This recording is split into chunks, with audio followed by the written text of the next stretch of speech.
I remember the first time I saw her walk into the office. She was quiet, almost too quiet, and she carried herself with a kind of nervous energy, like she wasn't sure if she belonged. The other employees barely glanced at her.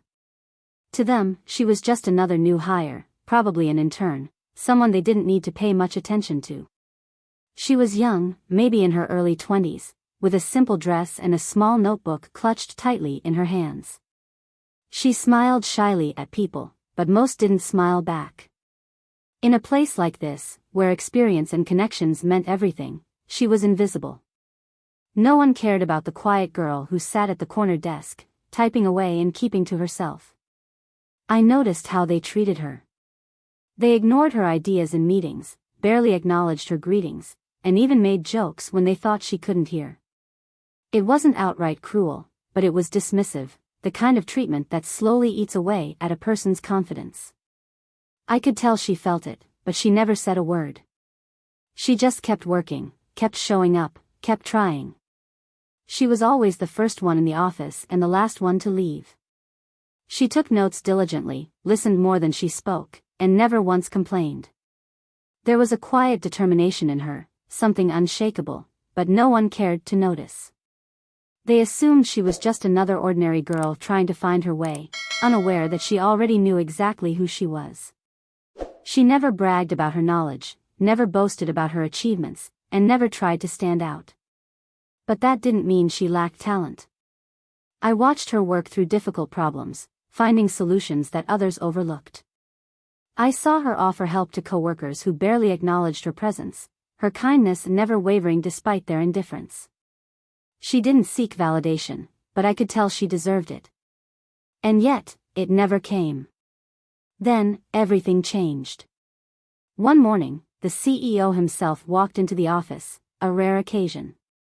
He was a powerful man, the kind whose presence commanded attention without him needing to say a word. He scanned the room, his sharp eyes searching for someone, and then they landed on her. A slow, warm smile spread across his face. "There you are," he said, walking straight to her desk. Everyone watched in stunned silence as he reached out and hugged her. The room felt frozen in time, the weight of realization sinking in as the CEO spoke again. "How's my granddaughter doing?" Gasps filled the air. People exchanged shocked glances, the color draining from some faces. The same girl they had ignored, underestimated, and brushed aside was the granddaughter of the most powerful man in the company. The change in their behavior was instant, too instant.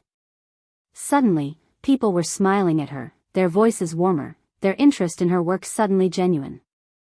Those who had ignored her before were now eager to include her, as if their past actions could be erased with a few kind words. The sudden shift was hard to watch. The same people who barely acknowledged her now laughed at her jokes, invited her to meetings, and praised her work.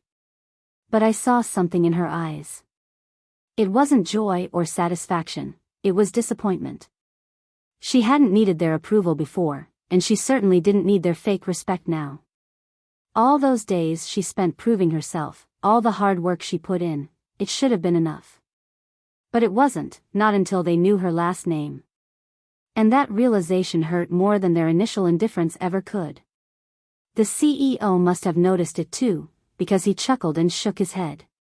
"Don't treat her differently now just because of me," he said. "If you couldn't see her worth before, that's your loss." His words hit harder than any reprimand. The room fell silent, and the shame on their faces was clear. She had earned her place, not because of her last name, but because of her dedication. And yet, it took them knowing who she was to see her value. She stayed the same after that day, kind, hardworking, and humble. She continued to arrive early, work hard, and leave late. But the office? It was never the same again. People treaded carefully, aware of their past mistakes, and some even made an effort to change. But the damage was already done. The girl they had overlooked would never forget how they treated her before they knew who she was. She never gloated, never rubbed it in their faces, but her silence spoke volumes. She had learned a lesson, too, a harsh, undeniable truth about human nature. People respect power, titles, and connections more than they respect effort, integrity, or kindness. It was a bitter pill to swallow, but she swallowed it anyway and moved forward. And neither would I. Because I realized that day how easy it is to overlook someone, to judge them without knowing their story. And I promised myself I would never make that mistake again. Respect shouldn't come from a name, it should come from character, from effort, from heart. And she had all of that long before they knew who she was.